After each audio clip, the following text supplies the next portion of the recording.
нәрсе надандық, білімсіздік, ғылымның жоқтығы, осы дүниеде еш нәрсені көріп білмеуі. Өте жақсы, келесі. Адамды қор қылатын үш нәрсе бар. Біріншісі еріншектік, жалқаулық, жегесіздік, кедейлік. Осының бәрі еріншектіктен осыдан шығады. Дұрыс, жақсы, келесі. Танимансыр. Адамды қор қылатын үш нәрсе бар.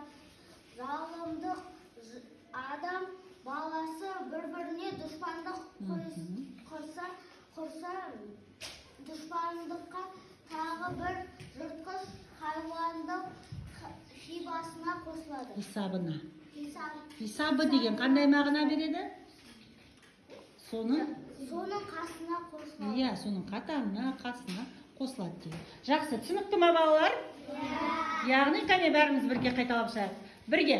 Адамды надандық, еріншектік,